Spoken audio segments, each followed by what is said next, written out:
Welcome back to my channel దునియా అమ్మాయి vlogs. ఎలా ఉన్నారు? అందరూ బాగున్నారా? ఈ వీడియో నేను ఎడిటింగ్ చేసేటప్పుడు చాలా బాధపడ్డాను. నాకైతే చాలా బాధేసింది. మంచిగా షూట్ చేస్తున్నాను ఈ వీడియోనైతే. ఈ వ్లాగ్ వచ్చి ఆగస్టు 15th తీసారనమాట. అసలు ఏమైందంటే కెమెరా వాయిస్ అనేది మూడ్లో పడిపోయింది. అసలు నా మాటలు కానీ ఏమి కానీ రికార్డ్ కాలేదు. నాకు చాలా బాధ వేసింది అనమాట. ఇక్కడ మార్నింగ్తోనే షూట్ చేశాను ఈవినింగ్ వరకు. అయితే కొంచెం ఫన్నీగా ఉన్నిందనమాట ఇక్కడ మా హస్బెండ్తోనూ మా పిల్లలతోనూ. కానీ ఏది కానీ ఆ వాయిస్ రాలేదు. వీడియో తీసేటప్పుడు ఏదో ఒక గోల్మాల్ అవుతూ ఉంటుంది.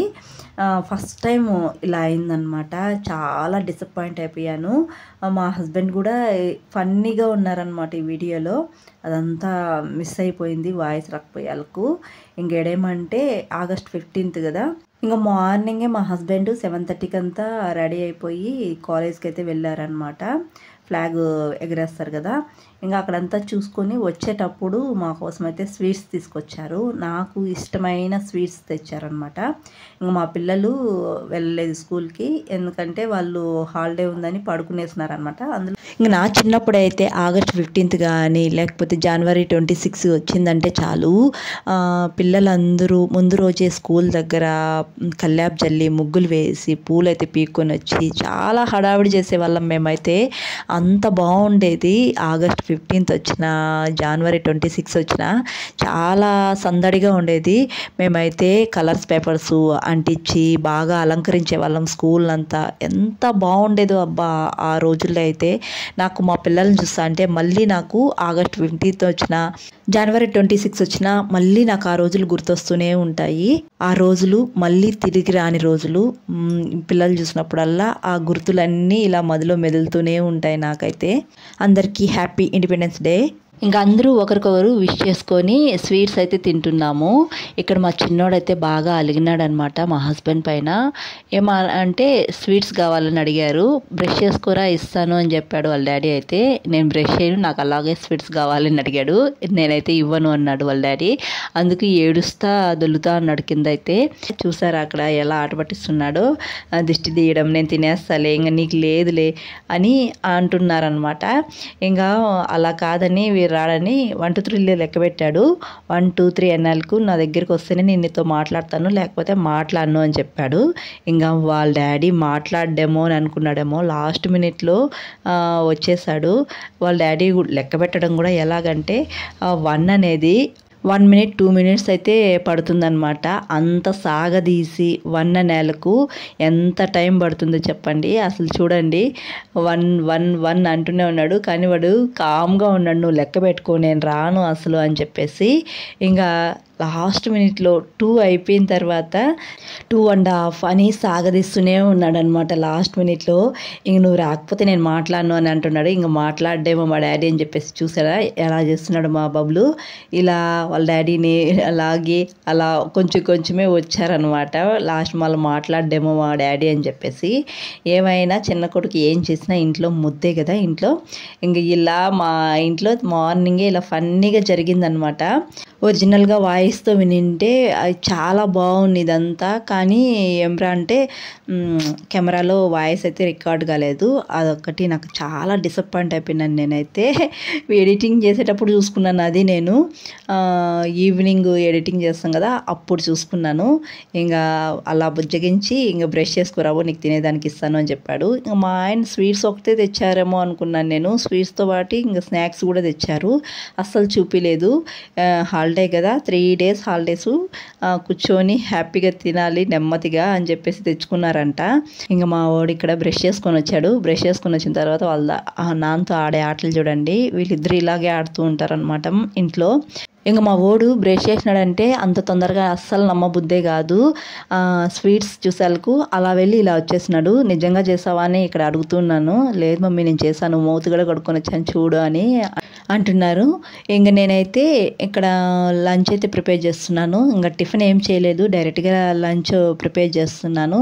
లేయడమే వీళ్ళు లేట్గా లేస్తారు కదా, ఇంకా అందుకని చింతాకు పప్పు అయితే చేస్తున్నాను. ఇది అన్సీజన్ కదా, చింతాకు దొరకడం చాలా కష్టం. అలా మార్కెట్కి వెళ్ళినప్పుడు ఉన్నింది, ఇంకా అయితే కొనకొచ్చుకున్నాము. ఇది అన్సీజన్ కదా, ఒక 30 రూపీస్కి కూడా పెట్టారనమాట. 40 రూపీస్ 50 రూపీస్ అయితేనే పెడతాము, లేకపోతే లేదు అని చెప్పేస్తారు వాళ్ళు. అయితే మనకు చింతాకు అన్నప్పుడు నోట్లో నీళ్ళు ఊరుతాయి, కానీ పుల్లదనం ఉండదు. ఆ చింతాకు మనకు సీజన్లో దొరికే చింతాకు చాలా పుల్లగా ఉంటుంది. ఈ చింతాకు అయితే పుల్లగా ఉండదు. ఏమంటే ఇంకా ప్రాణం ఉండక చేసుకోవడమే. మా ఇంట్లో చింతాకు పులగూర అంటే అందరికీ నోట్లో నీళ్ళు ఊరిపోతాయి, అందరికీ ప్రాణం లేచి వచ్చినట్టు ఉంటుంది చింతాకు పప్పు అంటే. ఇంకా అందుకనే ఇంకా తీసుకొని వచ్చి చేశాను. ఇంకా వేడివేడిగా రైస్ చేసాను. ఇంకా మా పిల్లలు అయితే ఇంటి దగ్గర ఉన్నారు కదా, చికెన్ ఫ్రై కావాలి అని అడిగారు అనమాట. ఇంకా మా హస్బెండ్ అయితే చికెన్ కూడా తెచ్చారు. చింతాకు పప్పు అయితే చేసాను. వంట అయితే అయిపోయింది. ఎంతమందికి చింతాకు పప్పు అంటే ఇష్టమో తప్పకుండా కామెంట్ చేయండి. ఇంక చింతాకు పప్పులకి నంచుకోవడానికి సైడ్ డిష్గా చికెన్ ఫ్రై అయితే చేశాను. ఇంకా చికెన్ ఫ్రై కూడా చాలా బాగా కుదిరింది. ఇంకా మా పిల్లల కోసం అయితే చేయాల్సి వచ్చింది చికెన్ ఫ్రై, లేకపోతే నార్మల్గా పప్పుతోనే తినేసేవాళ్ళము. ఇంకా రైస్ చేసాను వేడివేడిగా. ఇంకా వేడివేడిగా అందరూ తినడమే. ఇంకా టిఫిన్ కూడా చేయలేదు కదా, అందరికీ ఫుల్గా ఆకలేస్తుంది అనమాట. ఇంక ఇక్కడైతే మా పిల్లలకి వేడివేడిగా పెట్టేస్తాను. కాలుతా ఉంది, అందరూ ఊపుకొని తింటున్నారు. ఊపి మా చిన్నోడు చూసారా, అసలు రైస్ ప్లేట్లో పెట్టానే కానీ అస్సలు తినడు. చికెన్ కావాలి రైస్ కావాలి అని అడుగుతారు కానీ తర్వాత తినడు అనమాట. వేడి రైస్లోకి చింతాకు పప్పు వేసుకొని తింటా అంటే చాలా బాగుంది. చాలా రోజుల తర్వాత చింతాకు పప్పు అయితే చేస్తాను. ఇంక మా చిన్నోడు చూసాడా ఎలా ఊపుతున్నాడో. మా చిన్నోడు ఈ మధ్య ఎందుకో రైస్ తినటం లేదు. ఒకవేళ గట్టిగా అరిచామంటే అలిగేస్తున్నాడు అనమాట. అలగడం కూడా మామూలుగా ఉండదు, అసలు మనుషుల్ని సాధించేస్తూ ఉంటాడు. ఇంకా ఫ్రైడే కదా, అంతా పని అయ్యాలకి ఆఫ్టర్నూన్ అయిపోయిందనమాట. ఇంకా 2 గంటలకి ఇంకా నేనైతే జుమ్మా నమాజ్ అయితే చదువుకున్నాను. ఇంకా అప్పటికే లేట్ అయిపోయింది. ఇంక ఇక్కడ చూసారా మా పిల్లలు, మా హస్బెండ్ జుమ్మా నమాజ్కి వెళ్ళేటప్పుడు అసలు చెప్పకుండానే వెళ్ళిపోయారు. ఒకవేళ చెప్పి వెళ్ళి ఉంటే పిల్లల్ని కూడా పంపించేదాన్ని. వాళ్ళైతే ఇక్కడ ఇంట్లో కూర్చొని ఇలా చేతులకి టవల్స్ కట్టుకొని బాగా కొట్లాడుకుంటూ ఉంటారు. నాకేమ్రా అంటే వీళ్ళు కొట్లాట్లా తీర్చలేక నాకు ఫుల్ హెడేక్ వచ్చేస్తుంది. ఇంక నేనైతే కొద్దిసేపు పడుకునేసాను అనమాట ఆ హెడేక్కి జుమ్మా నమాజ్ చదువుకున్న తర్వాత. ఇంక మా ఆయన అయితే స్నాక్స్ తెచ్చారు బయటకు వెళ్ళి. ఇంక బబ్లుకి అయితే కటింగ్ చేయించాలని చాలా రోజులు అనుకుంటున్నాం, కానీ ఈరోజు మంగళవారము శనివారం అని చెప్పేసి అలా గమ్మునే ఉండిపోయే వాళ్ళము. ఈరోజు ఫ్రైడే కదా, మార్నింగే చేయించాల్సింది. ఇంక మా ఆయన అయితే ఆఫ్టర్నూన్ చేయించారనమాట. ఇంకా వచ్చేటప్పుడు స్నాక్స్ తీసుకొచ్చారు. ఇంక నాకు స్నాక్స్ మొద్దు తినాలనిపించలేదు, బయటికి వెళ్దాం పదా అని చెప్పి అడుగుతున్నాను. మా ఆయన అయితే సస్సేమిరా అస్సలు బయటికి తీసుకెళ్లేదు అని అంటున్నారనమాట. నాకేమో బోర్ కొడుతుంది, హాలిడే 3 రోజులు వచ్చింది కదా, అలా బయటికి వెళ్ళేసి వద్దాము అని చెప్పేసి చాలా రిక్వెస్ట్ చేసుకుంటే మా ఆయన అస్సలు ఒప్పుకోలేదన్ను. ఇంక నేనైతే బబ్లుకి నా వల్ల కాదు నీళ్ళు పోయినా అని చెప్తే ఇక్కడ మా హస్బెండే బబ్లుకి అయితే స్నానం చేపించారు. ఇంకా ముందు వీక్ కూడా 3 డేస్ హాలిడేస్ వచ్చింది. అప్పుడు కూడా అడిగాము బయటికి వెళ్దాము అలా సరదాగా పార్క్ కన్నా ఎక్కడికైనా అని చెప్తే అస్సలు తీసుకెళ్ళలేదు. నాకు వచ్చేదే ఈ హాలిడేస్ అప్పుడు నేను రెస్ట్ తీసుకోవాలని ఇలా అని చెప్పేసి ఇంట్లోనే ఉండిపోయారనమాట. ఇంకా ఈ వీక్ కూడా 3 డేస్ హాలిడేస్, ఎక్కడికైనా బయటకి తీసుకెళ్ళు అని చెప్పేసి మార్నింగ్ నుంచి అడుగుతూనే ఉన్నాను. ఇంక ఎక్కడికి అయితే తీసుకుపోలేదు. నాకైతే ఇంట్లో బోర్ కొడుతుంది. ఇంక ఈవినింగ్ అన్నా అలా దర్గా కన్నా వెళ్దాము, ఫ్రైడే కదా చాలా బాగుంటుంది దర్గా దగ్గర అని చెప్పేసి అడిగాను. ఇంకా దర్గాకు కూడా లేదు. 2 వీక్స్ ముందు వెళ్ళాను దర్గాకి. నాకు అక్కడికి వెళ్తే చాలా పీస్ఫుల్గా మైండ్ అయితే చాలా రిలాక్స్గా ఉంటుంది. ఇంక వెళ్దాము అంటే అస్సలు మా ఆయన తీసుకెళ్ళలేదు. 3 డేస్ హాలిడేస్ ఊరికే ఇచ్చారు, వేస్ట్ అయిపోయాయి అని మా ఆయన్ని తిట్టుకుంటా అయితే నేను ఇంకైతే కాఫీ అయితే పెడుతున్నాను. ఫుల్ హెడేక్ అనమాట. మామూలుగా మా ఇంట్లో కాఫీ కానీ టీ కానీ ఎవరికి అలవాట్లేదు, నాకు కానీ మా హస్బెండ్కి కానీ. ఇంకా ఈ హెడేక్ వస్తే ఇంకా ఎప్పుడైనా రేర్గా కాఫీ అయితే తాగుతాము. ఇంక కాఫీ పొడి తెప్పించుకొని కాఫీ పెట్టి నేను మా హస్బెండ్ అయితే తాగేసాము. ఇంకా తాగేసిన తర్వాత వీళ్ళకి డిన్నర్ కూడా పెట్టేశాను. రైస్ ఆఫ్టర్నూన్ చేసిందే ఉన్నింది. చింతాకు పప్పు చేశాను కదా, చింతాకు పప్పు చికెన్ ఫ్రై కొద్దిగా ఉన్నింది పెట్టేశాను. ఇంకా నా కిచెన్లోకి ఒక కొత్త వస్తువు అయితే వచ్చింది. ఇంక మీ అందరితో కూడా షేర్ చేసుకుందాం అని చెప్పేసి, అందులో ముందు రోజే వచ్చింది, ఇది ఆర్డర్ పెట్టింది. అయినా కానీ నేను శుక్రవారము ఆగస్టు 15కి ఓపెన్ చేద్దామని చెప్పేసి అలాగే పెట్టేశాను ఓపెన్ చేయకుండా. ఇంకా అన్ని పనులు అయిపోయిన తర్వాత తిరిగ్గా కూర్చొని ఓపెన్ చేస్తున్నాను. ఇంకేంటి అంటే కిచెన్లోకి మిక్సీ అయితే తెప్పించుకున్నాను. దీనికి కూడా తెప్పించుకోవడానికి ఒక పెద్ద స్టోరీనే ఉందండి, మామూలు స్టోరీ కాదనమాట. ఏమ్రా అంటే నేను 10 years ముందు నేను ఒక మిక్సీ కొనుక్కున్నాను. అంటే అప్పుడు మా పెద్దబాబు పుట్టలేదనమాట, 10 years అయిపోయింది. అప్పుడు తెప్పించుకున్నాను. ఆ మిక్సీ జారు వాడుతూ ఉన్నాను. అంటే చిన్న చిన్న రిపేర్లు వచ్చేదనమాట, జార్లు అవి రిపేర్లు వచ్చేది, బ్లేడ్లు పోయి అవైతే రిపేర్ చేయించుకుంటా నేను అలాగే వాడుతూ ఉన్నాను. బాగుంది.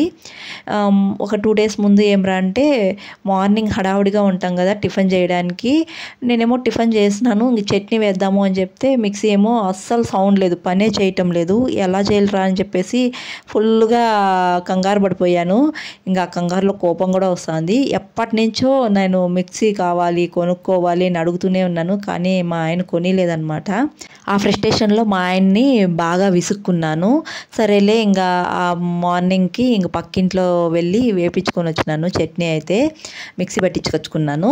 ఇంక ఈవినింగ్ అయినా పని చేస్తుందేమో అని చెప్పేసి అలాగే పెట్టేశాను. ఈవినింగ్ అయినా కానీ పని చేయలేదు, అది సౌండే లేదనమాట. ఇంక మా హస్బెండ్ వచ్చినప్పుడు మళ్ళీ బాగా విసుక్కున్నాను. కొంచెం విసుక్కునేలకు ఆ ఫ్రస్ట్రేషన్లో అయితే అమెజాన్లో ఈ మిక్సీ ఆర్డర్ పెట్టేశారు. అప్పుడు నాకు చెప్పకుండానే ఆర్డర్ పెట్టారనమాట నేను విసుక్కునేలకు. ఎందుకంటే చాలా ఇయర్స్, ఒక 2 years నుంచి అడుగుతున్నాను మిక్సీ కొనుక్కుందామని. గ్రైండర్ అయితే కొనుక్కున్నాను కానీ మిక్సీ అడిగితే కొనిలేదు, అవసరం లేదులే తర్వాత కొనుక్కుందాం, ఇలాగే డిలే చేస్తూ ఉన్నారనమాట మా హస్బెండ్. ఇంకా అలా విసుక్కుండేలకు వెంటనే నాతో ఒక మాట కూడా చెప్పకుండా అమెజాన్లో ఈ మిక్సీ అయితే బుక్ చేసేసారు. 4 jars అయితే వచ్చాయి దీనికి. నాకైతే బాగానే ఉండింది. అయితే ఏమిరా అంటే దీంట్లో ఈ జార్లు ఉంటాయి కదా, వెడల్పు రాలేదనమాట, కొద్దిగా అంటే కూసుగా అలా వచ్చాయి. అదే అనమాట. ఇంకా ఇక్కడ ఇన్స్టెంట్గా అప్పుడప్పటికి పొడి ఏదైనా వేసుకోవాలంటే చిన్న జార్ ఇచ్చారు. తర్వాత ఒక 3 jarలు ఇచ్చారు. బాగానే ఉంది. నాకు మెయిన్గా నచ్చింది ఏంటంటే జ్యూస్ జార్ అయితే బాగా నచ్చింది. ఇంక దానికోసం అయితే కొనుక్కున్నాను. తర్వాత పాత మిక్సీ కూడా రిపేర్కి ఇచ్చాను. ఒక 350కి రిపేర్ అయితే బాగా చేపించారు. అది కూడా ఇప్పుడు పనిచేస్తుంది. ఇప్పుడు ఈ రెండిట్లో ఏది వాడాలి అంటే ఇంకా కొత్తది కొనుక్కున్నావు కదా, కొత్తదే వాడు, పాతది ఎత్తి పెట్టేసేయి అని చెప్పారు. ఇంకా నాకు ఈ కొత్త దాంట్లో కూడా అన్ని జార్లు నేను వాడలేను కదా, ఒక జార్ అయితే పెట్టుకొని ఇప్పుడు వాడేస్తున్నాను. ఇంక ఈ జ్యూస్ జార్ అయితే మనకు సమ్మర్లో బాగా ఉపయోగపడుతుంది. ఇప్పుడైతే దీంతో ఏం ఉపయోగం అయితే ఉండదు. ఇంకా అన్నీ పెట్టేసి ఒక జార్ అయితే తీసుకున్నాను. ఇదే అనమాట నేను కొనుక్కునింది నా కిచెన్లోకి కొత్త వస్తువు. ఇంకా నేను మిక్సీ కొత్తది కదా, వాడేటప్పుడు దీన్ని ఎలా వాడతానంటే కొద్దిగా గంధం అలా పూసి తర్వాత అయితే వాడతాను. నేను ఇలాగే ఏ వస్తువు వచ్చినా ఇంట్లోకి ఇలా గంధం పెట్టి దానికి తర్వాత వాడతాను అనమాట. ఇంకే అదే అనమాట ఈరోజు వీడియో. అందరికీ హ్యాపీ ఇండిపెండెన్స్ డే. వీడియో నచ్చితే ఒక లైక్ చేసి, కొత్తగా ఎవరైనా మన ఛానల్ చూస్తుంటే జర సపోర్ట్ చేసి సబ్స్క్రైబ్ చేయండి. మీరు చేసే ఒక లైక్ నాకు మోర్ వీడియో చేయడానికి ఎంకరేజింగ్గా ఉంటుందండి. ప్లీజ్ అండి, వీడియో చూసే వాళ్ళు ఒక లైక్ చేయడం అస్సలు మర్చిపోకండి. మరొక మంచి వీడియోతో మళ్ళీ కలుద్దాం. అంతవరకు టు ఫాలో దునియా అమ్మాయి vlogs. Thanks for watching. See you all. Bye.